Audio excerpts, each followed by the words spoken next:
Before I start, we reserve the first two rows for veterans. All right, if there's not enough veterans, then please, and you need to sit and you don't want to stand, please come up and, have a seat there. We're going to start the presentation off, of course, tonight with the Pledge of Allegiance. And Brewster Boy Scout Troop Number 1 will be leading us in the colors. Mr. Duncan, it's all yours.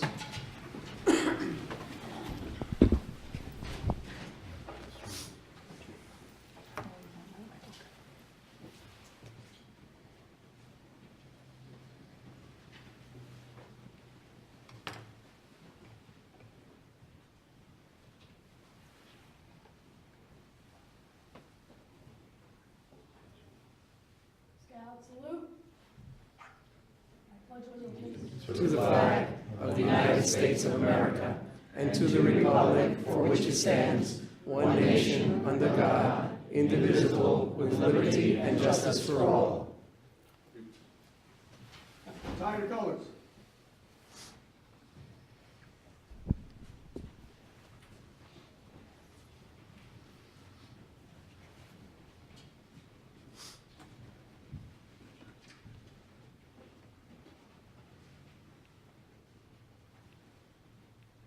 Mr. Hay, please open the meeting. Okay. Notation exits in the front and the rear here, an electronic device. Please put it on vibrate and make a motion to come out of the executive session. No action was taken. I'll second. All in favor? Aye. Next will be a proclamation, Town of Southeast is a Purple Heart Town. Mr. Alvarez, you got the speaker. Yes, but before we do that, please remain standing. I'm going to ask Ms. Crystal Cologne to come up and sing our national anthem.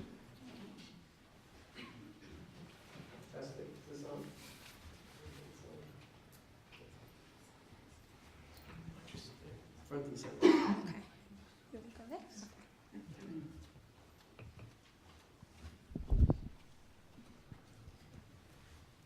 Oh, say, can you see by the dawn's early light what so proudly we hailed at the twilight's last gleaming, whose broad stripes and bright stars through the perilous fight for the ramparts we watch were so gallantly streaming, and the rocket's red glare that bombs bursting in air gave proof through the night that our flag was still there. Oh, say does that star-spangled banner yet wave, and the land of the free and the home of the brave. Thank you.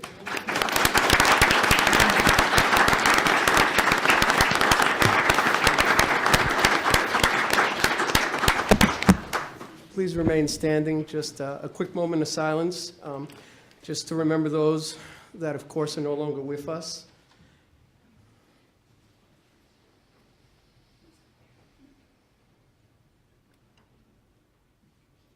Thank you. I'd like to welcome everyone here tonight. Taking time, I guess, have a seat for a quick second, and then I'm sure I'll ask you to stand up again. I'd like to welcome everyone here tonight who took time out of their schedule to join us. Tonight we will be celebrating America's freedoms, the Purple Heart. I'm going to be asking Brigadier General Sheriff Don Smith to come up and do an invocation for us, please. Sheriff. Thank you, Edward. Would you all please stand and let's bow our heads in prayer. Our Father in heaven, we thank you for this day, and we thank you for all our many blessings. We thank you for our country, our families, and we thank you for loving us. As we assemble here tonight at the seat of government in the town of Southeast, we ask your blessings on our men and women in the armed forces serving all around the world for freedom's cause, for our police officers, our firefighters, our emergency medical first responders, and all those who serve in harm's way to keep us safe. Father, we pray for your blessings on all of our elected and appointed officials at the national, state, county, town, and village level, and for our special officials, such as our school board members and fire commissioners. Father, we ask that you grant them the wisdom needed to perform the duties of their offices and help them always to do what's best for the people they serve. Please give them courage to always do the right thing, even in the face of adversity. Father, tonight we especially ask that you grant wisdom, patience, and courage to all members of the Southeast Town Board. We ask that through the power of your Holy Spirit, you help them make this meeting productive, and that everything that is accomplished here tonight be in the best interest of the residents of the town of Southeast and be acceptable in your sight, O Lord. Father, please continue to bless all the residents of the town of Southeast, Putnam County, New York State.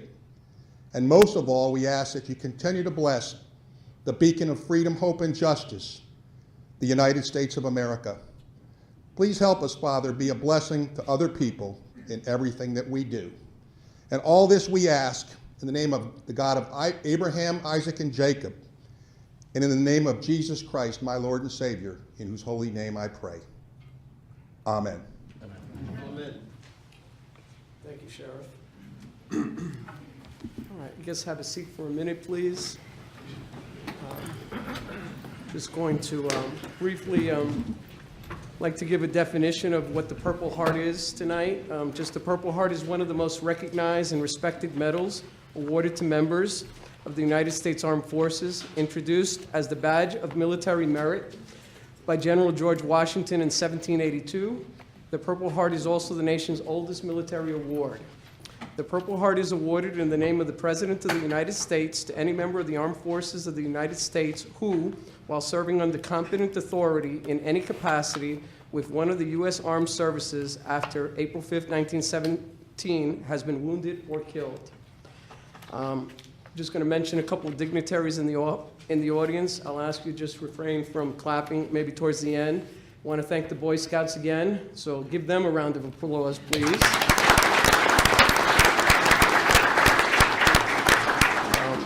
A few representatives couldn't be here. They're in session. Congressman Sean Patrick Maloney is in session, so he couldn't be here. He was invited. Senator Terrence Murphy is also in session. Later on, Mary Ellen and Joe Castellano will be representing him. Assemblyman State Katz is also in session. I think Tara is here representing him. Mary Ellen Odell, of course, our county executive, is here. Putnam County District Attorney Adam Levy is here. Sheriff Don Smith. Putnam County Clerk Mike Bartolardi is here. Legislators Joe Castellano is here. Roger Gross sends his regrets. Unfortunately, he had a previous commitment. We have the mayor and a couple of trustees from the village. So Jim Schoenig is here and Tom Bossanat. Sorry, Tom. I know I mutilated that. Ken Smith, Town of Carmel Supervisor.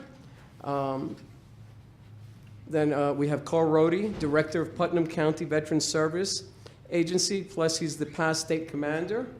And we have Art Hanley, Commander-elect, VFW Post 672. And I don't know if Ron Lipschitz was able to join us tonight or not, but he had also said he'd be here.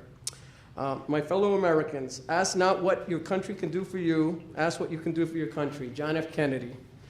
Our veterans are the epitome of President Kennedy's quote, "For they gave so much through their military service and sacrifice so that we may enjoy our freedom and our way of life."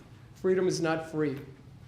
We are forever indebted to those who have had the calling and served to preserve our way of life today. On behalf of everyone in this room, the town of Southeast, and Putnam County, I would like to take a moment to extend my gratitude and appreciation to those men and women who have nobly served, giving testimony to their loyalty and selfless commitment to this great country of ours. These extraordinary veterans devoted a part of their lives to a cause greater than themselves. They helped to preserve the safety and freedom of the United States of America through honor and integrity, for which I am eternally grateful for and would like to express my deepest and most profound appreciation. It is my honor and privilege to stand before all of you today and be of service to you. Thank you all for your service. I personally salute you. At this point, I'd like to invite the town board members, if anybody would like to join us, to come down here. I'm going to invite Commander Neil Gross and Vice Commander Eugene Lang, Sr., the Military Order of the Purple Heart, Chapter 21.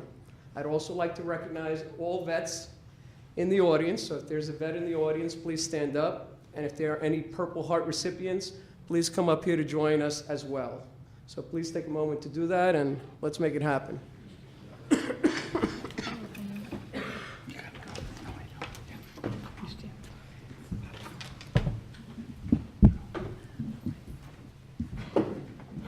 Tony doesn't want any special recognition, but he is a Purple Heart recipient himself. All right? All right. Just come around. All right. Whereas the Purple Heart is awarded to men and women in the United States military who were wounded or lost their lives in combat by enemy forces while defending the United States of America. And whereas the town board of the town of Southeast salutes all the brave men and women who sacrificed their lives, the ultimate price of freedom, and those that left their families, friends, and communities and placed themselves in harm's way for the freedom and protection of all Americans. And whereas the town board of the town of Southeast acknowledges the heroic and selfless contributions and sacrifices of these men and women in the military because they are the foundation in maintaining the freedoms and way of life for all Americans.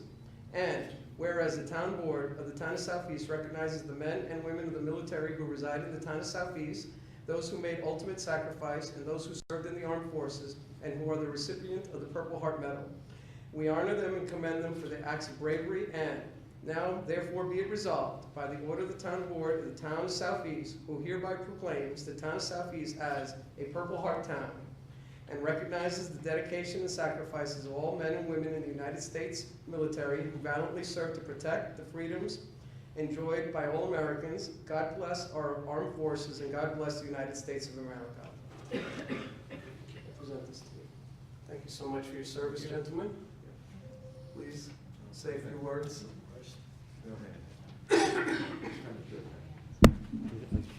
I'll follow you. All right. We'll make up the difference. I would like to thank the town board of Southeast for proclaiming and becoming a Purple Heart town. Right now, we're in the process of working on Putnam County to get all the towns Purple Heart town. If we get everybody together, you will be the first county to be all Purple Heart towns. We also like to let you know what the Military Order of the Purple Heart does. I know I'm repeating myself because it's been a few. We do work with disabled vets. We will do barbecues for them. We also ask towns if they don't mind putting up a basket or something where people can donate clothes, because there are veterans that do need it. And what we do is we'll pick it up after you call us, and we'll take it over to Montrose. And Montrose will send, well, the VA will send you a very nice letter thanking you for what you have done. We also have been asked by veterans for baby diapers and baby formulas. These are things that we collect. Same thing again, we will take it up to Montrose. And believe me, these veterans do appreciate it, and they're more than thankful. And those are some of the things that we do. There's a lot more things. We pay for their haircuts, we pay for their bowling, all these things that the VA used to pay for at one time. They've cut back on it. So what we do is we will pay for them to get a haircut. Like some of these guys have to be, the fellas, veterans, they have to be there for like a minimum of 45 days for treatment, but the VA will not pay for their haircuts. We will issue a check and we will pay for their haircuts. And believe it or not, there is a bowling alley in Montrose. You think they would take him there? No. They'll drive him up to West Point, and we will, I'm going to make it short, and we will pay for that, for them to go bowling. He's going to be longer. But thank you again.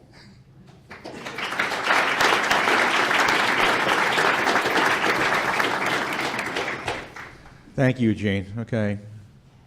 My fellow veterans, you don't have to stand up, especially the sheriff, okay? I also, first of all, I want to let everybody know that I'm a Putnam Valleyite from Putnam Valley, so I'm really not too far away from you. That's where I grew up, in Putnam Valley. And I can't tell you how proud I am of Putnam County, Mary Ellen, whole of Putnam County. It's like, how many people here have heard of the group Rolling Thunder? You've heard of Rolling Thunder, okay? We have Rolling Thunder right here, right now, okay? I can tell you what's happened. Mary Ellen and the town of Putnam was the first county in New York to proclaim itself a Purple Heart County. Then, accidentally, I don't know how, but I know it's up to Eugene that made it happen, okay? He contacted all the towns in Putnam County, and lo and behold, I'm at Carmel Town Hall, and what's his name, Ken Schmidt, okay, as handing us a proclamation making Carmel, rather, a Purple Heart Town. And then Kent, where's Miss Fleming? Where are you? There you are, okay? Very proud to be with you on Tuesday night, okay? And tonight I'm in Southeast. What a beautiful town, what a beautiful group of people you are. Pure patriots, okay? And this is what we need to have more of. We have to make this country aware of the sacrifices that our men and women are making today that we made in the future, and in the past, rather, and will continue to make in the future. But that's not what I'm here for tonight. I'm not here to accept a proclamation. I'm here for Nico. Where's Nico? Raise your hand. Okay, the little 10-year-old, not little, young 10-year-old young man over there, and all the Boy Scouts in the back and all the young people today. I've been an educator now for 45 years. I know I don't look it, okay, including being a high school principal. And what I found is that our young people today have a very weak sense of what this country is all about. This country is built upon, as Mr. Alvarez said, sacrifice. Over and over again, Americans have risen to the causes and have saved this world from fascism, from communism, okay? We have been there in the vanguard, in the front, helping keep this country, keeping this world, okay, a better place to live. I am only one person, okay? But Gene and I are brothers. Not real brothers, okay, but brothers, okay, in the sense that we sacrificed, along with many other people, Carl Rody and other people in Vietnam, and we were in the sweltering heat, having people trying to kill us. I don't understand why I'm such a nice guy, okay? But when we came home, we didn't come home to what we have tonight. And that's really why I'm here. I'm here because you welcomed me back. Finally, after 45 years, I'm back home. Because when I came home, I took my uniform off, I put it away, and I never took it out. When I went to look for a job, and the application said, okay, are you a veteran? What do you think I put down on that application? I put down no, because being a veteran at that time, being from in a very unpopular conflict, okay, I came back with no parade. I didn't have a parade. My father, Albert Gross, when he came back from World War II, he had a parade. And he had flowers thrown at him. That wasn't the way they were received. Today, our veterans are getting better treatment in the sense that this country realizes their sacrifices and realizes how important they are to maintaining our freedoms. We've got to do all we can to help our veterans. The number 22. I mentioned that number over and over again, and over it's in my mind. On the average, 22 active duty reservists or fellow veterans of mine, okay, commit suicide. They commit suicide for a variety of reasons, unemployment, homelessness, helplessness, doesn't matter what, but we have got to work together. The town of Southeast, the town of Kent, the town of Carmel, the Putnam County have got to work together to make sure that we do all we can to support our veterans. Not me, I'm an old guy, okay? We've got a lot of young guys in the hospitals today who need our help. Thank you.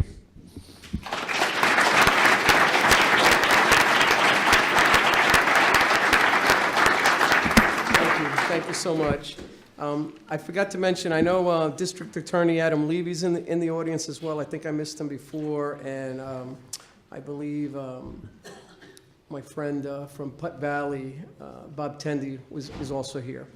At this point in time, I'd like to call Mary Ellen to come up along with Legislator Castellano. They're going to be presenting something not only from the county, but in regards to Terrence Murphy, who couldn't be here.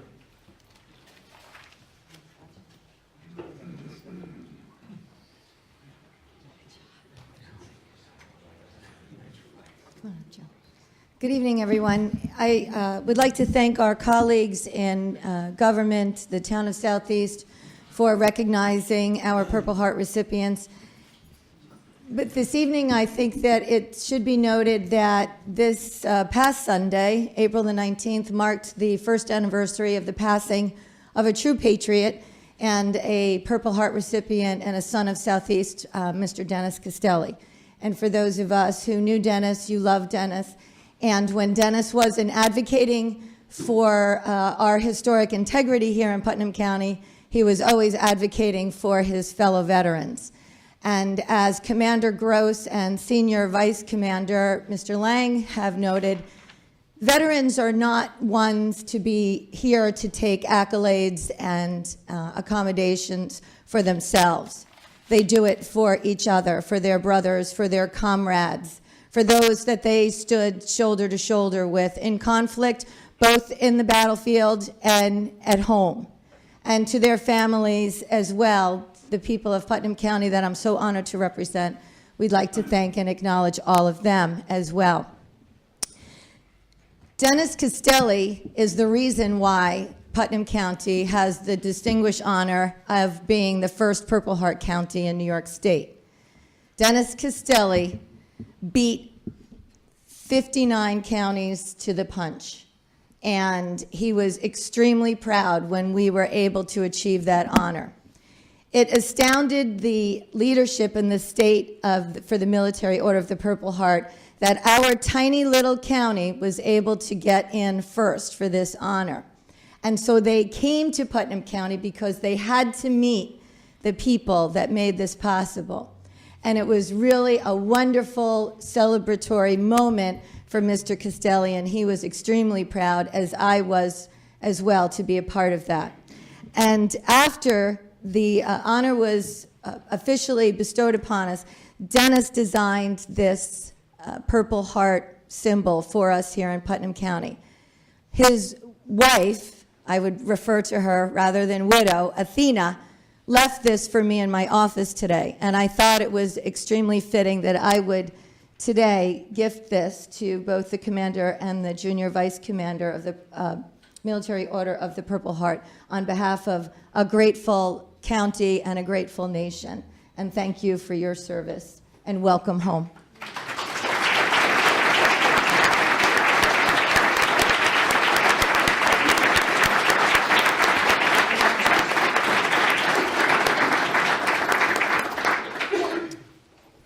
I'd like to thank everybody for coming out tonight. This is a fantastic event for the town board, the town of Southeast. Very proud to be here and very thankful for all that these men and women do for us in the armed forces. On behalf of Senator Terrence Murphy, we have a proclamation for the town of Southeast on becoming a Purple Heart town, and it's a great evening here in the Southeast and in Putnam County. Thank you very much.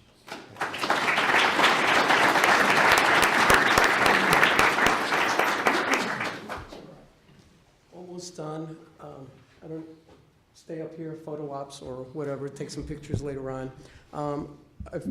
Ken Schmidt, Carmel supervisor, walked in late, and Maureen Fleming, I didn't fail to recognize you as well. Thank you.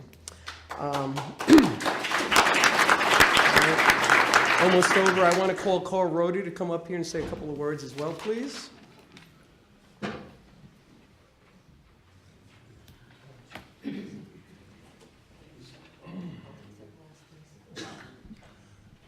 Good evening, everybody. This is a very proud moment for the town of Southeast and for Putnam County at large. All too often, as Commander Gross said, the Vietnam veterans were not recognized, but we want to ensure that every veteran is recognized, that every veteran gets a welcome home, gets honored, gets respected. And one of the things that he mentioned, and I know it's not something because this is a joyful time because we're receiving this Purple Heart award. And I want to say I was very fortunate. I guess I knew how to duck better than these guys. I didn't get hit. So I'm not a recipient of the Purple Heart. But when Commander Gross mentioned the 22 veterans that commit suicide each day, 22 veterans, just think about that, 22 veterans per day are committing suicide. And that's something that's rough to understand, rough to get your head around. And it's not just the young veterans, it's veterans all the way up through World War II. And we have to stop that. And what I want to offer to the town of Southeast, if they would like to hold it, Art Hanley, the Deputy Director of the Veterans Service Agency, and myself are trained in a thing that's called Safe Talk that helps people. We train people to recognize somebody that may want to commit suicide, that may be thinking of harming themselves. Not necessarily to intervene, because a lot of people are a little, have difficulty trying to intervene. But if you can recognize the signs, maybe you can get him or her some help. Maybe you can recognize it and make some recommendations. And it's not just for veterans, it's to help the civilians too. But we'd be willing to come to the town of Southeast and give those classes to help people of Southeast recognize their citizens that may be contemplating suicide, because it's terrible. Remember, 22 a day. And on the veterans side, on the active duty side, more active duty service members in the last 2 years, listen to this, more active duty service members in the last 2 years died at their own hand than that were killed overseas. That's a frightening number, and we've got to stop this epidemic. I thank you for this honor. I really do. Fellow veteran, smile to me. And I just want to, there's a young lady there, Jess, you want to just wave your hand? This is Jessica. We have a program in Putnam County called Peer-to-Peer, where we're going out with veterans, helping veterans, working with veterans, and also family members. Her dad was in the desert over there in Iraq. I know he's one of the deserts, but he was over there in the desert, and she's helping us with this peer-to-peer program, and she's our coordinator for it. And we have to get out there. We have to help our veterans, and we're never going to forget. Again, thank you.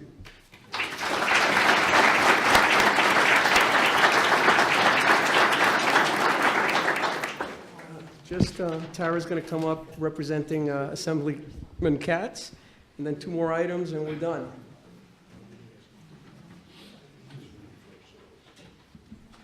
Good evening, ladies and gentlemen. My name is Tara Keegan, and I'm the Chief of Staff for Assemblyman Steve Katz. I'm also accompanied by Nancy Cobfell, who is the District Office Director. I would like to thank the town of Southeast for inviting our office to be a part of this special occasion. The Assemblyman apologizes that he could not be here this evening, but I can assure you the Assemblyman has great pride to be your representative up in Albany and being your voice. The Assemblyman, Nancy, and I are extremely proud to serve Putnam County because of your loyalty and dedication to the veterans. You provide so much service to honor, to recognize these veterans for all they have done for our country to maintain our liberties and freedoms. So I would like to thank Mary Ellen Odell, the county legislators, and all the towns for all that you do for the veterans. And to the veterans this evening, thank you. There's no words that I could say or that someone could say to show our appreciation for all you have done. So without further ado, I'd like to present this citation. Resolved that as a duly elected member of the State Assembly of New York, I recognize that the town of Southeast is an outstanding town deserving of recognition and being acknowledged as a Purple Heart town is worthy of the esteem of the County of Putnam, our nation, the community, and the great state of New York, signed and dated April 23, 2015 by Dr. Stephen M. Katz, member of the Assembly. Thank you.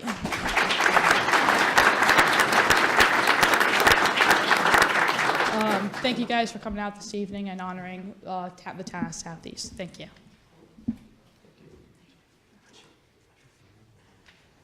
This weekend, Jack is going to, with the Boy Scouts, they're going to be doing the Bob Palmer Project. So 9 a.m. this Saturday, Milltown Cemetery, as well as 1 o'clock, St. Lawrence Cemetery, if anybody's interested in coming out there and helping out. All right? And last but not least, again, I'm going to ask Crystal to come back up and sing God Bless America, and end tonight's presentation.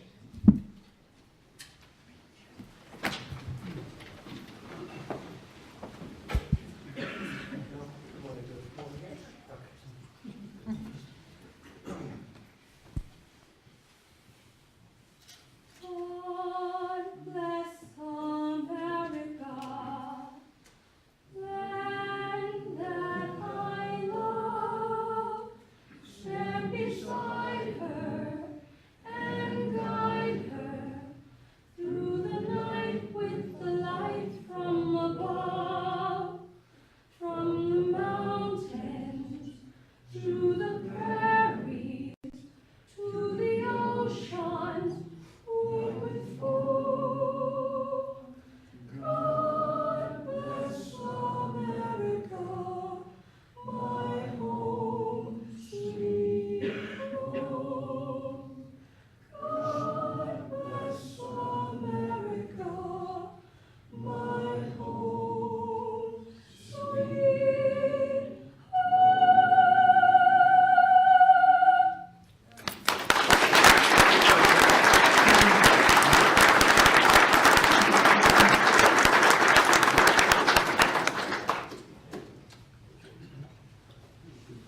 thank everybody who showed up tonight to recognize these men.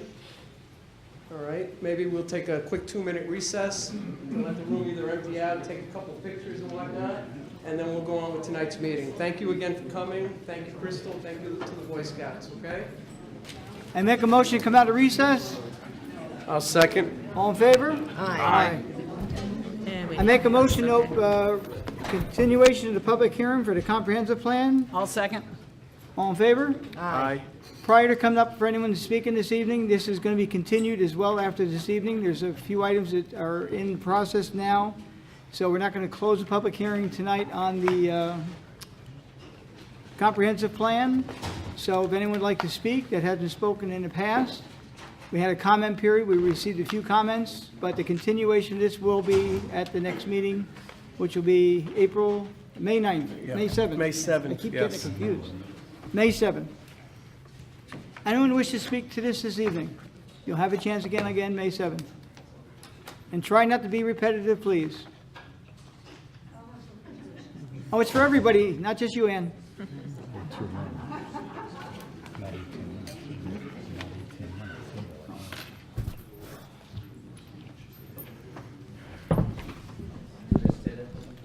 Good evening. My name is Ann Finizzi. I'd like just to make some short comments concerning the comprehensive plan.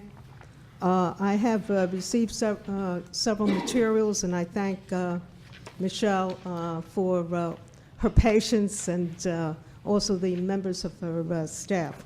A couple of weeks ago, I made note that the original mission of the comprehensive plan was a limited one and principally restricted to those areas of Route 6 that really presented a problem. And when I mention Route 6, I mean Route 6 going from the village of Brewster to the Connecticut line. I received a letter dated January 3rd, 2013, which supported what I said. The letter is from AKRF, and what they said was the following, and I'm just going to read a short portion from the second paragraph. Please note that this would not be a complete write-up of the comprehensive plan, but rather a strategic update to correct areas of the comprehensive plan that have become outdated, outmoded, or are otherwise not addressing the current needs of the town of Southeast.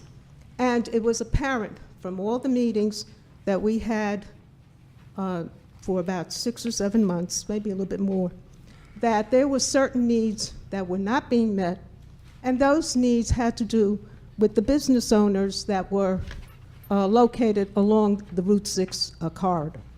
And this also was confirmed by a letter from Mr. Anthony Lisi, and I think we all know Mr. Lisi. He had a 3-page letter where he enumerated some of the difficulties along that particular road.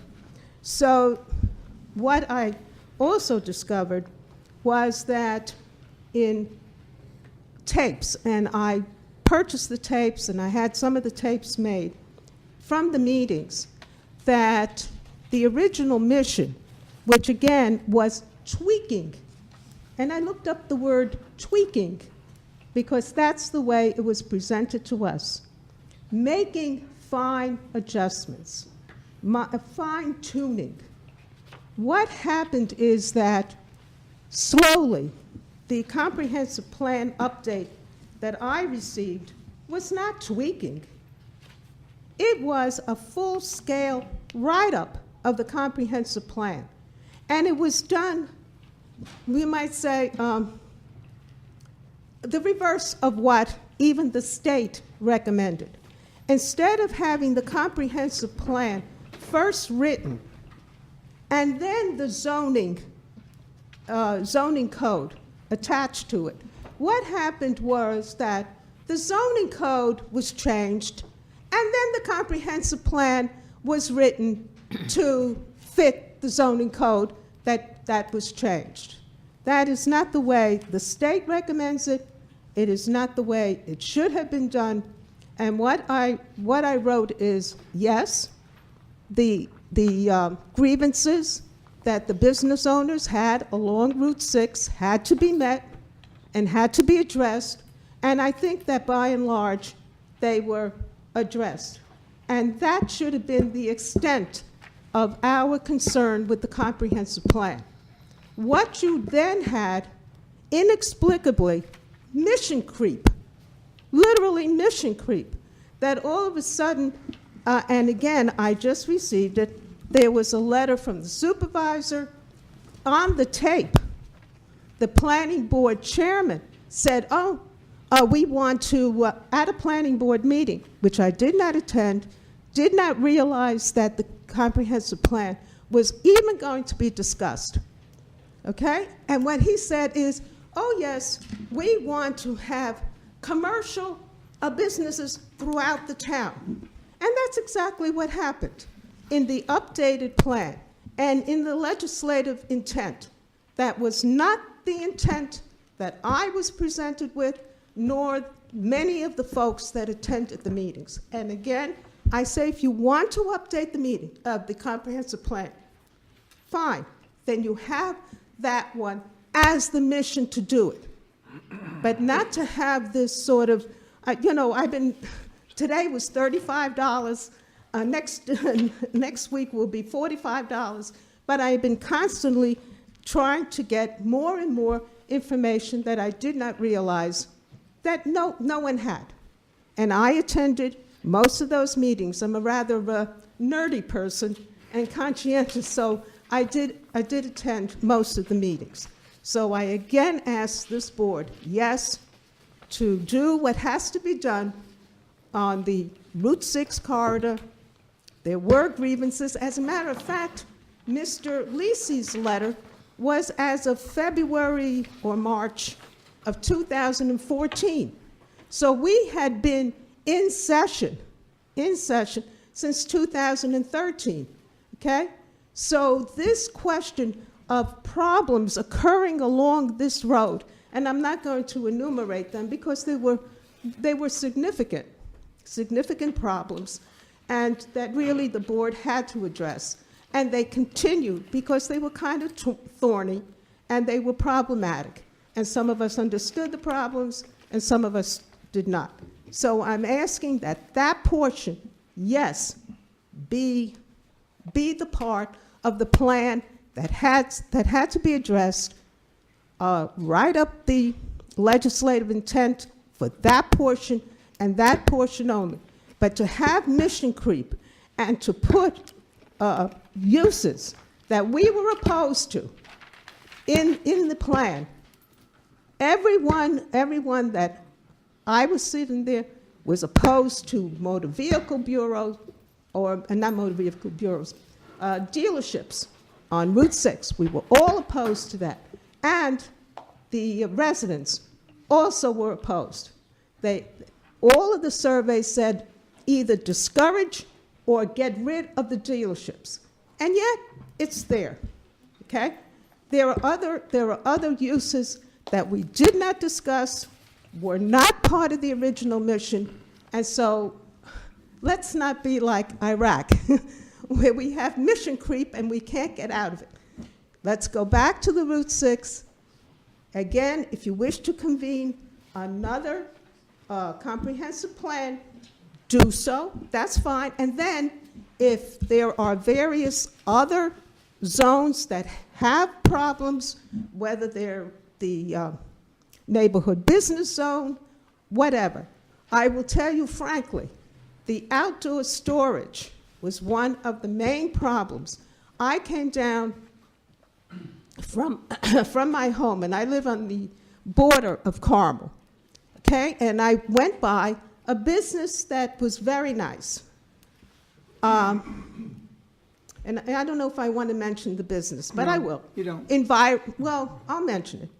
The outdoor storage, now we see tankers, we see trucks, we see paraphernalias right next to the deli, who complained about Simon's problems. Well, I looked at it tonight, and I look at it all the time because I live very close there. That to me should not have happened. And it's right near the bikeway. So a person gets off the bikeway and they are greeted by tankers, trucks, and other kinds of paraphernalia that this business has to have because that's his business. But is that the proper location for it? And we have to look at the outdoor storage because that was one of the thorny problems that occurred. And you could have outdoor storage in every single code. You can't do, you really need to discuss it and discuss it more. A hotel and a motel, every single code has it? Cannot be. It just can't, and that was never discussed. It was never discussed. The supervisor had a letter. The first time I saw that letter was 3 or 4 days ago. I said, what is this letter? And that's because I foiled. I foiled for the entire file of the comprehensive plan. I drove Michelle crazy. But Not just Michelle. I filed, okay? But I filed, and I went through every single piece of paper, and again, I thank her. She's always been most gracious, and her staff, too. So I don't want to repeat this, but I think that you have to look carefully and look very carefully at what he's doing. Over here again, here is the New York State guidance, for town boards. It says zoning and comprehensive plan. That's what it says. And in the inset, it says, what are the benefits of a comprehensive plan? It provides a process for identifying community resources, long-range community needs, and commonly held goals. Certainly my goal, and what came about, was not the goal, okay? Provides a process for developing community consensus. It is essential that there be community consensus on a plan. We cannot have planning board chairmen or supervisors or town officials doing whatever they want to do. This is our town. And so we must have community consensus. And it provides a blueprint for future government action. It is very clear. It is several pages long, but if we were to follow it, then we would not be in this situation that I have outlined today. Thank you very much. You've been very patient. Anyone else to the subject? I make a motion to continue the public hearing to May 7th. I'll second it. All in favor? Aye. Make a motion to move to the work session. Second. All in favor? Aye. First is discussion for Maple Road. We had a fairly lively discussion last time. We received numerous emails and letters since. I want to thank Mr. Ballantyne, who dropped off some paperwork today to the town, quite a bit. It was just dropped off at 2 o'clock, so you didn't have an opportunity to review it. Basically, he's got the speeds currently on the road. I think it was as high as 48 miles an hour. I think he was hiding in the woods on some of these because he was not secretive, but he's got a tremendous amount of speed checks on Maple Road, various times, various days, and has some comments which I share with you tomorrow because I just got it, like I said, at 2 o'clock today. For those of you on Maple Road, the decision of whether it's paved or unpaved will lie with the superintendent of highways and not the town board.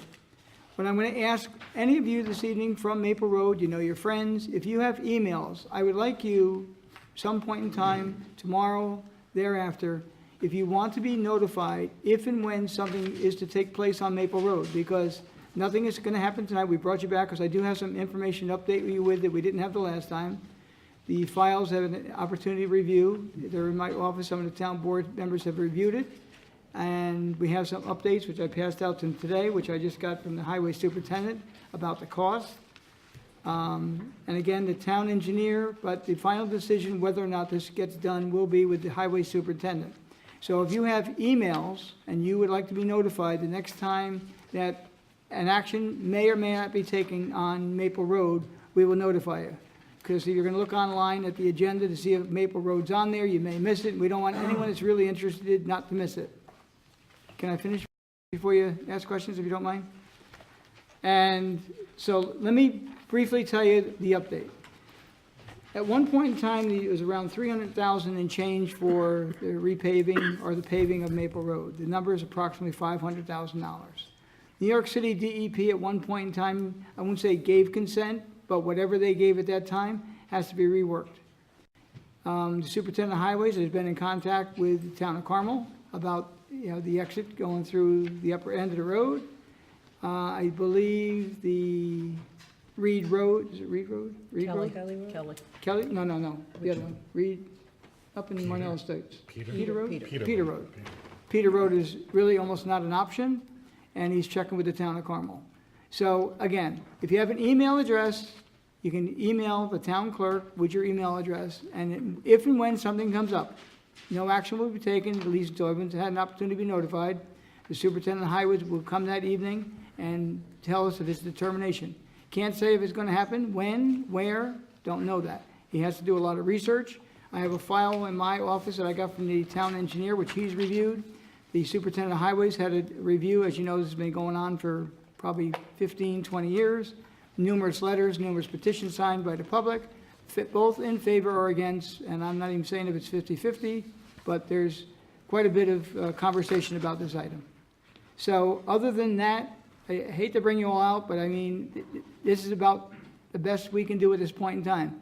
So the superintendent of highways will review it. I cannot say it's going to happen in a week, a month, or whatever, but if you do provide us with the information, we will notify you and we'll take no action until everyone on the road or whoever lets us know. It'll also be on our webpage when it happens. If you look every week, you're going to be either happy or disappointed it's not on the agenda. But at some point in time, we will tell you whether it's going to happen or not, and we want to give you ample time. And the one gentleman had his hand up. If you'd like to speak, would you just come up to the mic, if you don't mind, please? Sure. And anyone else who would like to make a comment, you can come up to the mic as well, please.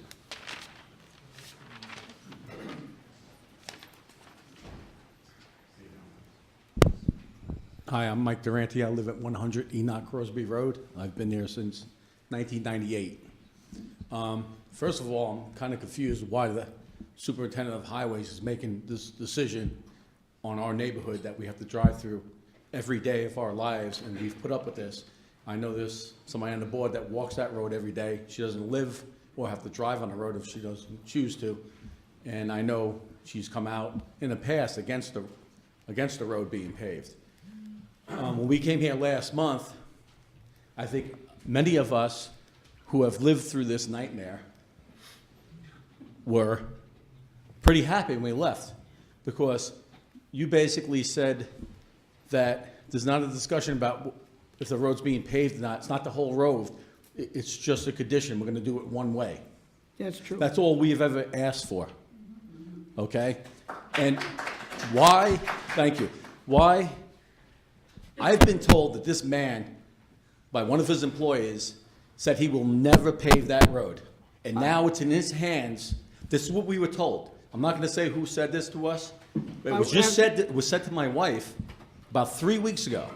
And now, and this is why my hand went up quickly, why is, he does not live in our neighborhood. Neither do we. There was, I know you don't. There was and I called you, Tony, Mike Durante. I called you one morning. I was one of the 5 people who were so frustrated. My car just came out of the garage after 2 months. I was supposed to bring it in for repair. I have a bad rear wreck on my car. Go figure, right?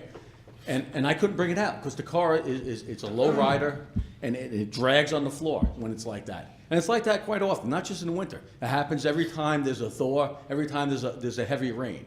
It's been like that for years since I lived there. And it wasn't that bad when we first moved there.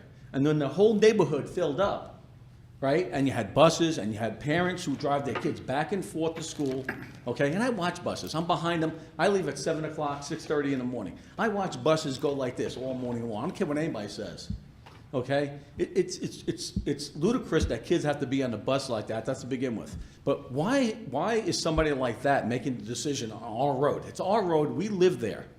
We're the people that have to drive on this road every day. I don't understand. I'm not telling you what to do. I'm not sure what you should do. But I think it's got to be a different decision maker. It's got to be somebody, it's got to be us. We're the people who pay the taxes there, and I got to assume that we pay some of the highest taxes in the town of Southeast. Okay? So we're not asking for anything. We're asking for one way to get out of our neighborhood. And to be honest with you, and my wife doesn't want me to say this, I know that there was a deal made behind us on Peter Road.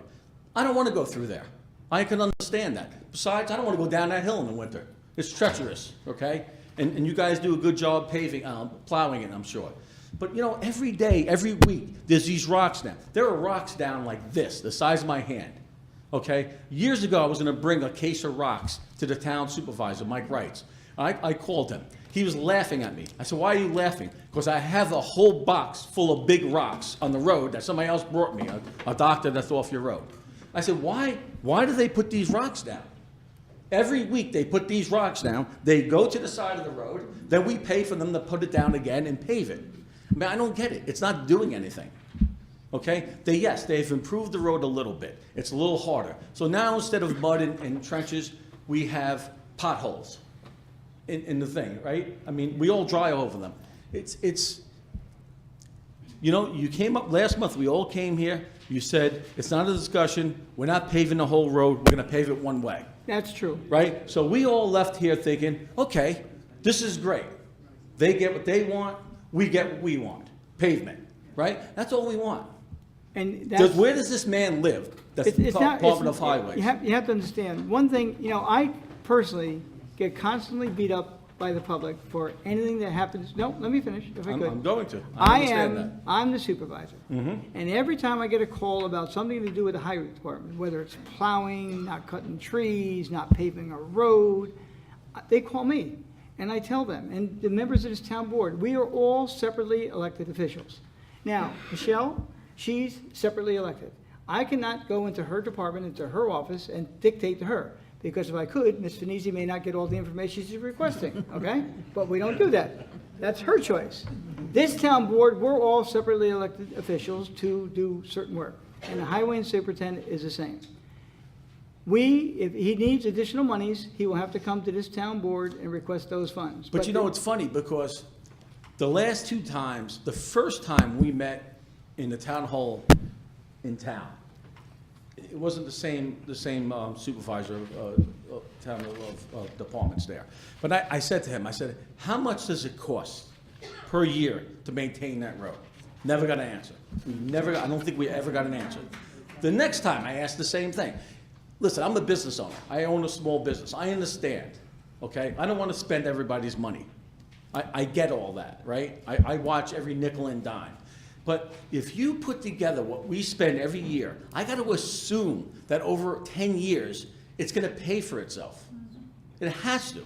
And to me, the best thing to do is pay the whole thing. But you know what? I don't care. If you want to compromise, let's compromise. Give us one way out. I don't believe in going to Carmel, and I'm disrupting that. I was pissed off at that, because why should you disrupt all these people? I got to come down, and here's this guy's driveway. He's had a dead end all these years. Not a good solution. I got to go to Peter Road. Not a good solution. It was a deal the builder made. We're not going to ever do that. It's going to be emergency access road. Leave it that way. We have one road down there. That's the way we come in and come out. We deserve to have blacktop, one way. And it should be our decision, nobody else's decision. We should have a vote on it. Come up with an idea. Come up with a solution. That's all we ask. That's all we ask. What more can we ask? You know what's bad? I live in a beautiful house. Beautiful house. Every morning I leave the house, I'm disgusted. I can have the best day of my life, and I come home, and guess what? Before I get to see my family, I'm disgusted again. Are you disgusted when you get home? Okay? And all these people, I mean, Roger Gross was here, and the second time he said, I got this petition, 800 names. While we were all doing all thing up here, he was flipping through it. I watched him. And he said, you know, this is useless. 80% of the names on this petition don't even live here. They don't have to deal with the road. I don't want to hear from somebody who doesn't deal with that road every day. I don't care if somebody thinks it's good or bad.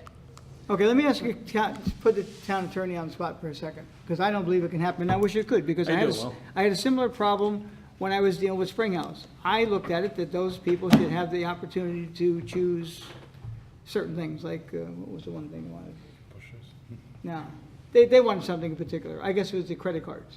And I thought it was fair if the majority of the people didn't want to, pay by credit card, and they choose not to have that option, but I was told that can't be done. So, Will, is there any way that the people, now, the fair part is on, you say Maple Road. Now, do you want just to address it on Maple Road, or the people in Crosby?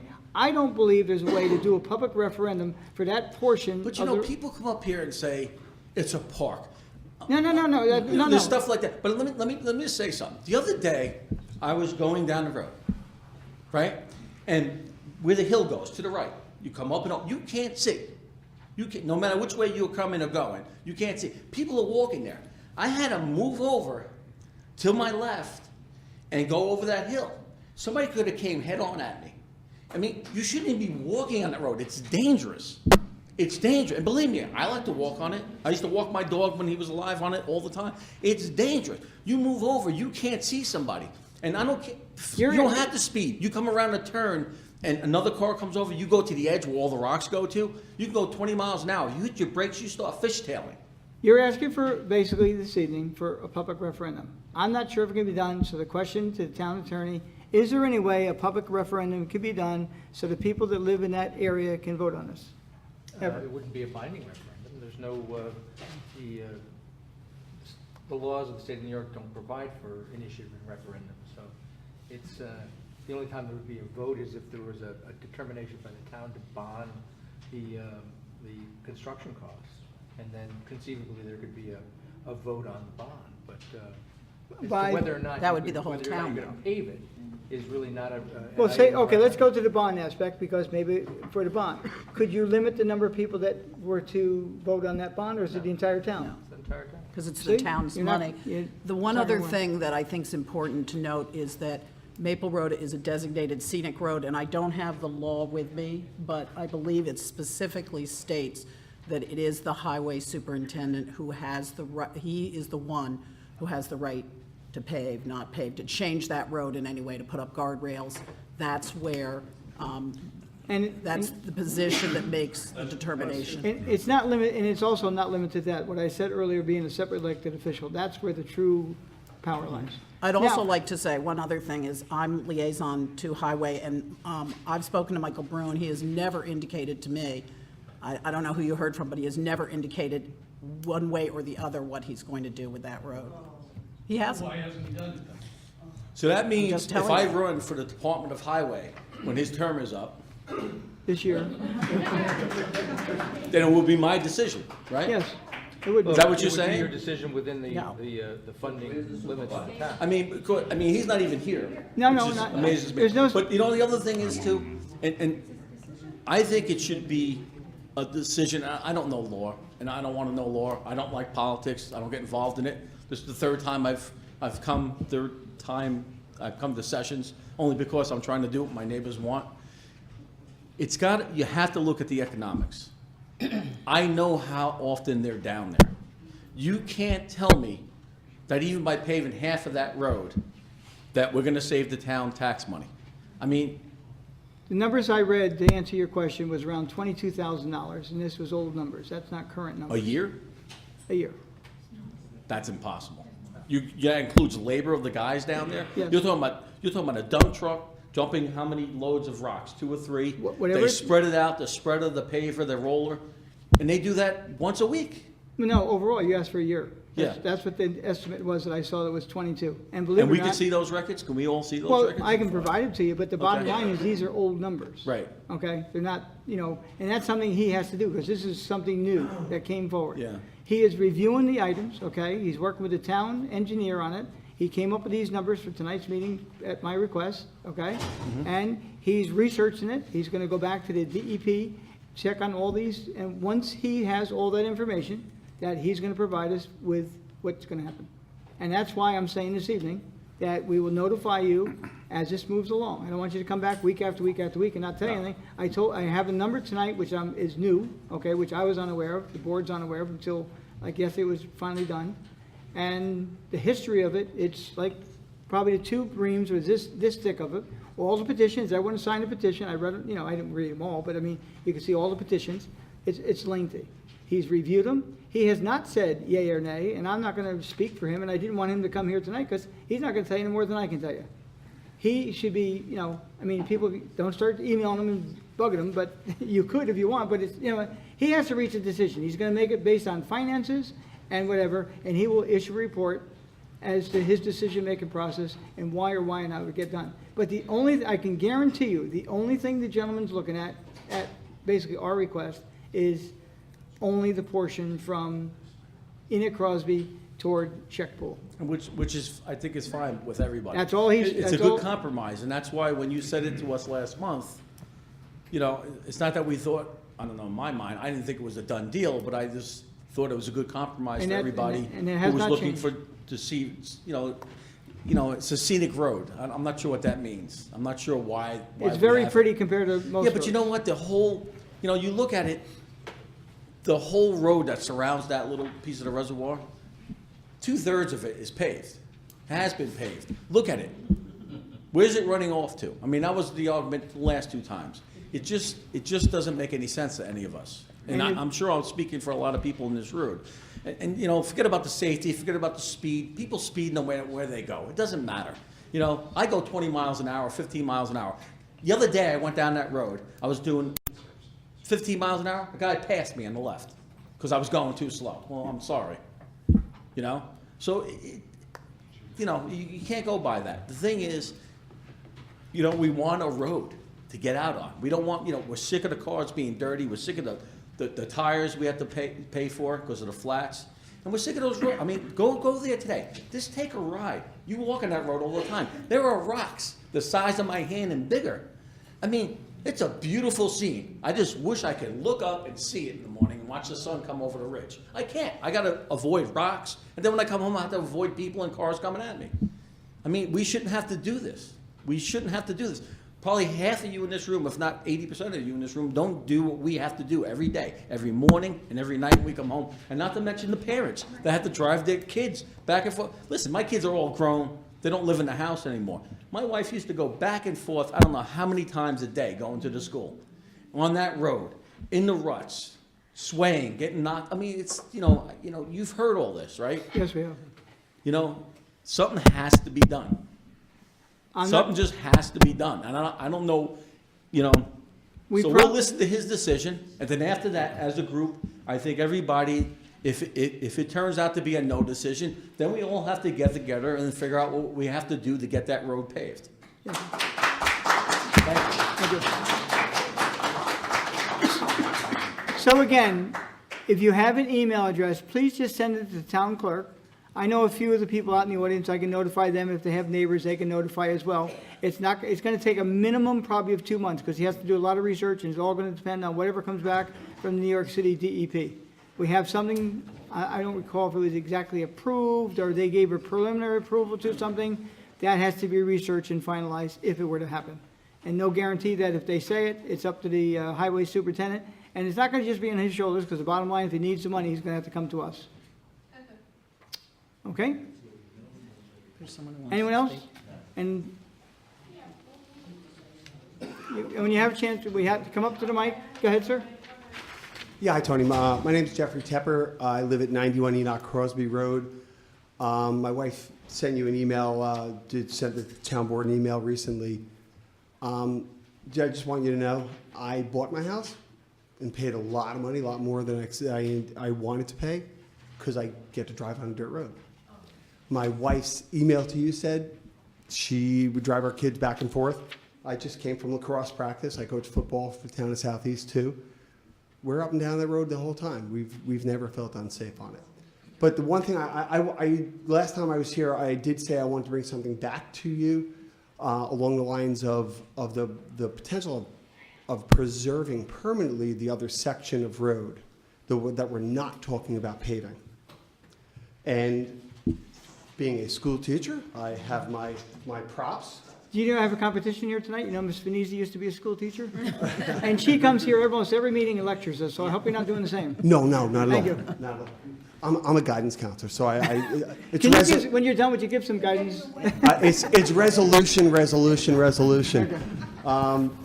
And I hope no one's going to cry because I've already had 2 crying kids in my office today. Basically, when we're looking at the road, 3 things that can happen based on what we've talked about. Right now, the road is unpaved, as it is right now. There's a group of people that want to pave. There's a group of people that don't want it paved. Well, if we leave the road unpaved, well, there's going to be the people who want it paved have a negative. They're going to encounter a negative. People who want it unpaved, well, they experience a win. So there's a lose-win there. And the one thing politicians love to come up with is a win-win. If the road's then paved going down to Shex, well, the people who want it paved experience a win.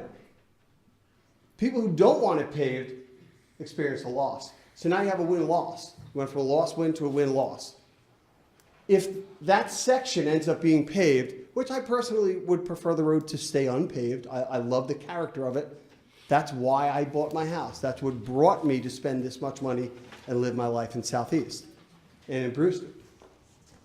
If that section of road is paved, as we said before, the people who want it paved, they experience a win. The people who don't want it paved experience a loss.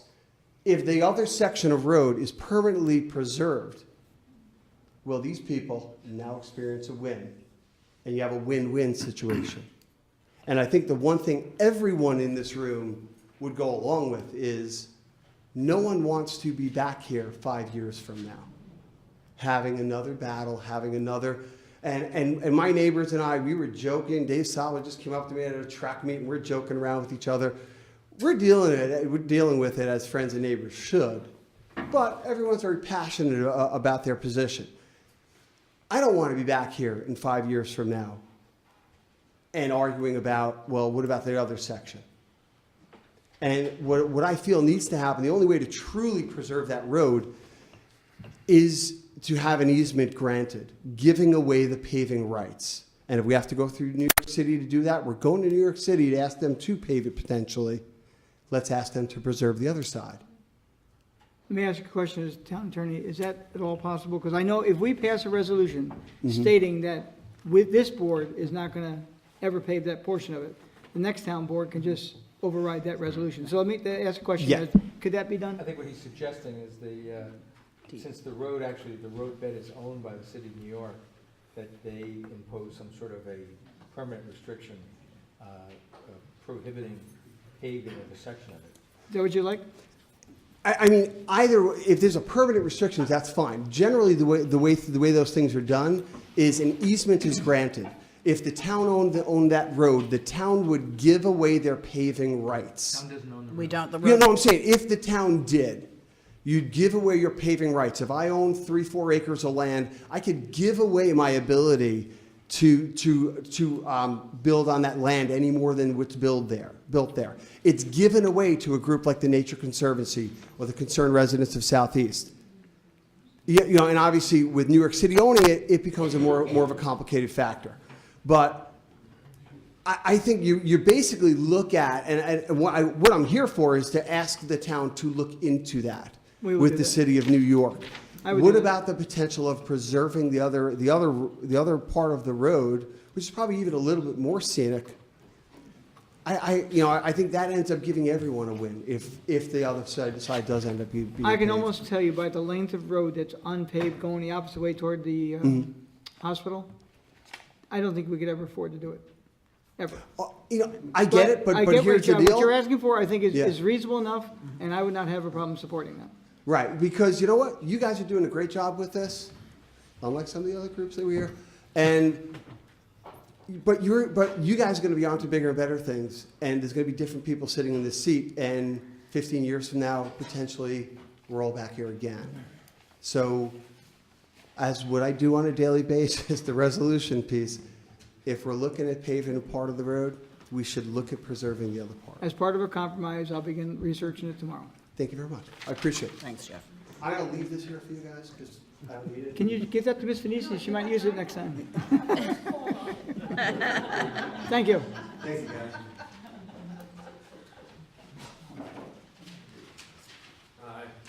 Don Cuomo, 161 Maple Road. I have a letter from my wife. We've lived on the road for 18 years.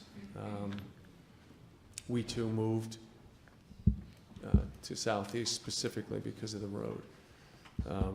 Anyway, let me start with this. This is from my wife. Dear Supervisor, hey, I'm writing on this Earth Day to ask that you not pave scenic Maple Road. I agree with all the previous points made by the numerous people who have spoken out against paving. Safety, cost, the environment, and quality of life are all at risk should you proceed with paving. I ask that the town board think innovatively on this very important topic. Perhaps Southeast can be a pioneer in trying new alternatives to paving that will unite both sides and please all. Let us lead the way in helping all towns preserve valued areas such as Maple Road that set an example for the future. Think of what an asset it would be to the town. I would also like to point out that as far as I know, every single resident on Maple Road still does not want the road paved. The people who will most be impacted remain united in their wish. In this time of complexity and multiple opinions, I find that truly remarkable. Thank you, Angela Cuomo. I was going to get in trouble if I didn't read that letter, so I was happy to hear Mr. Durante, what I felt was a little bit of honesty here, because personally, when I hear about safety, I just don't really see safety being a factor. Trying to look as objectively as I can at what went on Maple Road this year. In the 18 years I've been here, I've never seen the road look worse. It really looked horrible. It looked very bad. And I felt bad. I did. However, that being said, the people who feel they have no out, they have no place to go, no route to get out of their homes. I got the feeling from Mr. Durante that he felt that those people should trump all other people in the town of Southeast. That their opinion should that should be it. That should decide, because they have to use that road. And what I say to that is, if you're gonna apply, who should have the most weight in this, you're on that road, and then you're off that road, and you're up in your neighborhood and gone. The people who are on that road can't leave the road. It's our road, and we live on it.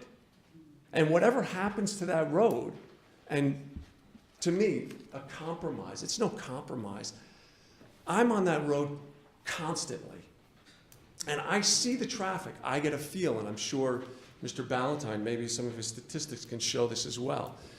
There's many, many people who go on that road who are not going to Enoch Crosby. They're cutting through now. Many, many cars on the road they're not living on the road, and they're not going to Enoch Crosby. They're cutting through. And that's now, with the road in bad shape. Pave the north end of the road, and it will become a raceway. It is that much closer, that much faster that someone can go to get from point A to point B. That being said, I do feel bad.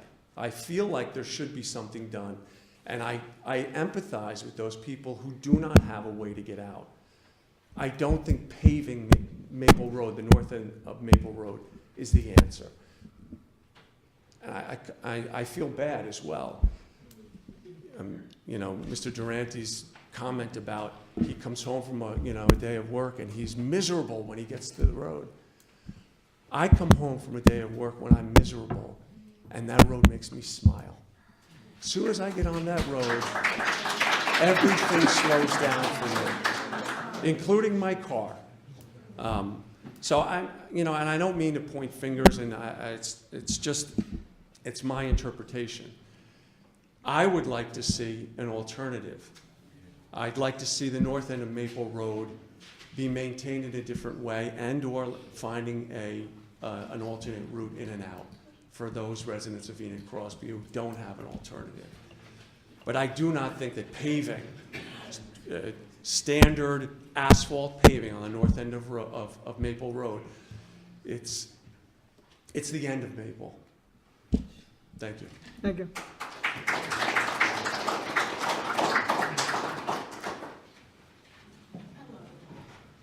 My name is Kathy McBride. I live in Brewster Heights, and I would just like to know who is above the highway supervisor? You. Me. The Well, the elect- well, I call there. He has a secretary that answers the phone and takes a message, and that's it. Never calls back, never does nothing. And I don't know if anybody here lives in Brewster Heights, but the roads are terrible. They knocked down a bunch of mailboxes. These people don't even know, who to contact about the mailboxes. The roads are a disgrace. And apparently, he doesn't care. He can't even call me back. I don't understand. What's the problem? How much money is he making? Doesn't he have a cell phone? He's got a secretary that takes a message. He's going to call me back. Nothing. What am I? Nothing? I pay taxes. And this guy doesn't even call you back. He's going to call you tomorrow. Well, I guess so. But so what does that mean, Tony? You're in charge of him? No, I'm Are not you in going charge to of call him and tell ask him? I will ask him to give you a call tomorrow. Why he isn't making phone calls back to people that call him? Maybe you should take his phone away. Or give him a cell phone and he can answer it. I mean, this is ridiculous. And Brewster Heights this year is the worst year. I know people that, at least 10 mailboxes that were knocked down. My driveway is all ripped up. They came down Tanager Road and took the whole curb out of a guy's house on a corner end. I mean, these people should be drug tested if they're going to drive like that. They are drug tested. Well, I really don't believe that. Then they don't know what they're driving. They don't have a license for it. Okay. In fairness, ma'am, it was a really tough winter this year. Yeah, I know, but you know what? And We've these had guys tough are up winters before. sometimes 24 hours a day. 1995, 96 was a tough winter. And they did the same thing, and I called. My mother was going for cancer treatments, and they apologized because they blocked in the driveway, and they made sure they had someone shovel it so that she could get in every day. But I guess times have changed. It's not about me or anybody else anymore that pays taxes. That's ridiculous. Now- He should at least call me back. He should. He will tomorrow.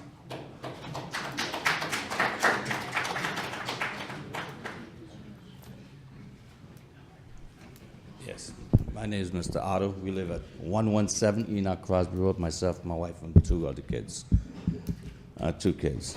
Well, before me here is people who live in Enoch Crosby who wants the road paved and who don't want it paved. It's right here, so we can have this in the docket. Yes. So whenever you're ready. We had a few compromises. The last time we were here, we said, okay, we're gonna have a compromise.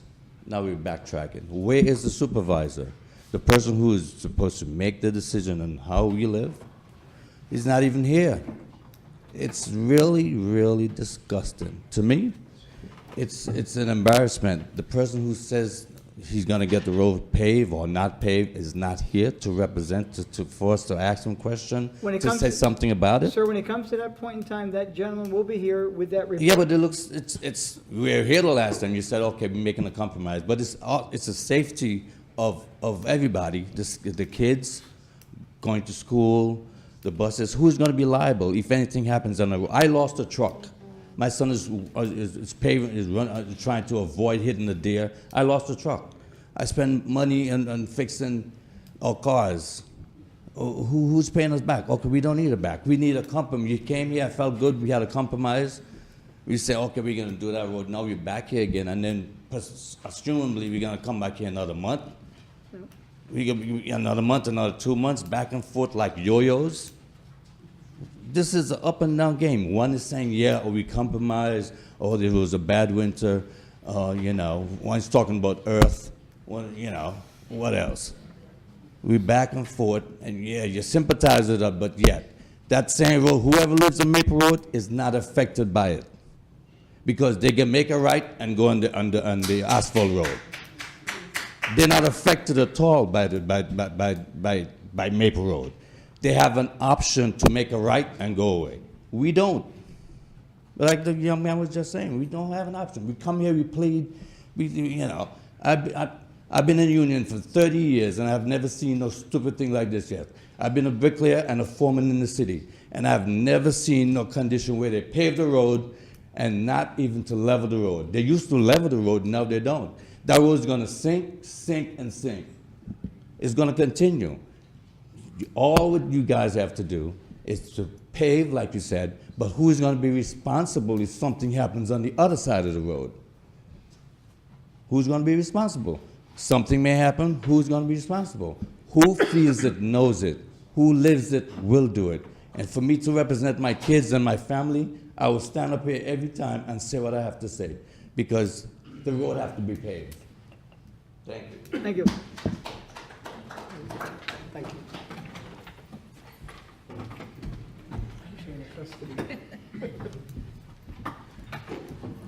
Good evening. My name is Michael Cunningham. I live